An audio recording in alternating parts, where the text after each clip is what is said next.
नमस्कार दोस्तों, स्वागत है आपका हिंदी नॉलेज शो में।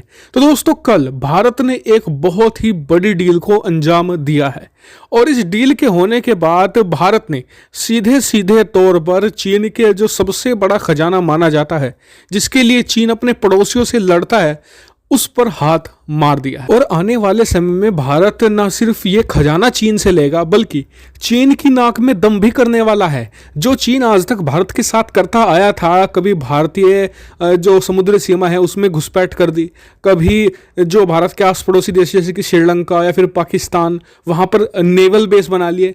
अब वो भारत चीन के साथ करने वाला है। इसकी शुरुआत भारत ने कल कर भी दी है।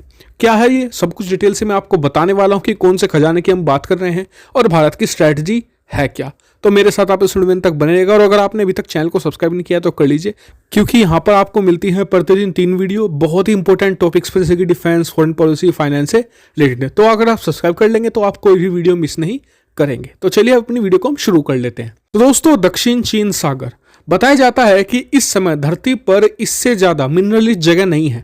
मिनरलिश मतलब कि यहाँ पर पाए जाते हैं गैस और तेल के अकूत भंडार, और गैस और तेल मतलब कि खरा पैसा। जी हाँ, अब तक जो एस्टिमेट लगाए गए हैं, बताया जाता है कि इस क्षेत्र में करीबन 6 से लेकर 8 ट्रिलियन डॉलर तक के गैस और तेल के भंडार हैं।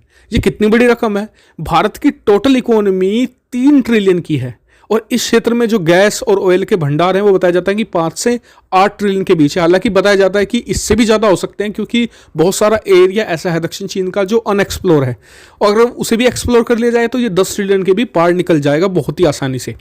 तो इसको लेकर डिस्प्यूट भी इसी बात पर है। चीन इसी बात पर तो लड़ता है वियतनाम से, फिलीपीन से, अमेरिका से, कि इस क्षेत्र पर वो कब्जा कर ले। वहीं अमेरिका चाहता है कि चीन को पीछे हटाया जाए यहाँ से, क्योंकि अगर चीन का कब्जा हो गया इस क्षेत्र पर तो फिर चीन अमेरिका से भी कहीं ज़्यादा बड़ी इकोनॉमी बन जाएगा। और इसी को लेकर अब भारत ने भी इस पर नज़र गड़ा ली है। दरअसल इसी क्षेत्र में एक और चीन के बाद जो दूसरा सबसे बड़ा दावेदार है इस क्षेत्र का, मतलब कि क्षेत्रफल के हिसाब से, वो है वियतनाम।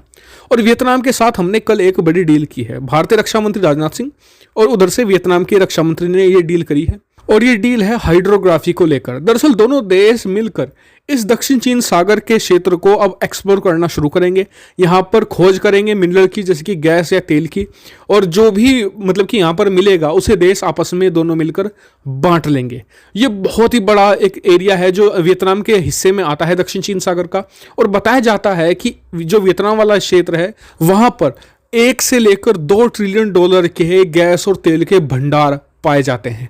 हालांकि चीन वियतनाम के इन क्षेत्रों पर दावा करता आया है और अभी भी दावा करता है, और इसी को लेकर हाल ही में एक वियतनाम की जो फिशिंग बोट थी उसे भी मारकर गिरा दिया था चीनी जो कोस्ट गार्ड थे उन्होंने। तो वो जो वियतनाम है वो परेशान रहता है चीन से, तो उन्होंने जानबूझकर भारत से ये डील करी है, क्योंकि अगर भारतीय कंपनियां दक्षिण चीन सागर में हाइड्रोग्राफी करती हैं या फिर वहां पर तेल या जो गैस है उसे एक्सट्रैक्ट करती है, तो उन पर हमला करना या फिर उन्हें खदेड़ना दक्षिण चीन सागर से नामुमकिन होगा, क्योंकि फिर उनकी प्रोटेक्शन के लिए इंडियन नेवी वहां पर होगी, और इंडियन नेवी पर हमला यानी कि सीधा सीधा परमाणु युद्ध, क्योंकि इंडिया है एक न्यूक्लियर आर्म कंट्री। तो इसलिए वियतनाम ने बहुत सोच समझकर डील करी है, और भारत ने भी सोच समझकर डील करी, क्योंकि आने वाले समय में जो मान लीजिए अगर हम तेल का कंजप्शन ही कम कर देते हैं, लेकिन गैस का कंजप्शन तो हमें करना ही होगा, क्योंकि लोगों के घरों में घरेलू गैस तो जाती है। तो ऐसे में अगर हम वियतनाम के हिस्से वाले दक्षिण चीन सागर से ऑयल और गैस का एक्सट्रैक्शन करने में कामयाब हो जाते हैं तो इससे भारत को बहुत फायदे होंगे। जैसे कि हमारा जो इंपोर्ट बिल है वो काफ़ी हद तक घट कर रह जाएगा, बहुत ही कम। और उसके अलावा हमारे पास जो एडिशनल गैस होगी उसे हम बेच भी सकेंगे दूसरे देशों को, ऑयल को बेच सकेंगे दूसरे देशों को, यानी कि बहुत ही ज़्यादा फायदे का सौदा है भारत के लिए, और भारत ने हाथ बहुत ही लंबा मारा है। साथ ही इसी के जरिए भारतीय नेवी की प्रेजेंस भी रहेगी दक्षिण चीन सागर में, ताकि चीन को उसी के घर में मात दी जा सके, उसे अपने घर में यानी कि हिंद महासागर में घुसने से पहले ही चीन के अंदर ही घेर लिया जा सके। तो ये भारत की टोटल स्ट्रैटेजी थी, और इस हाइड्रो जो डील को लेकर बहुत ही लंबे समय से बात हो रही थी, लेकिन आखिरकार इसे साइन कर लिया गया है। आपका क्या मानना है इस पर कमेंट करके मुझे जरूर बताएगा। वीडियो को शेयर भी कीजिएगा सभी लोगों के साथ, और चैनल को सब्सक्राइब करना तो बिल्कुल मत भूलिएगा। Thank you for watching video.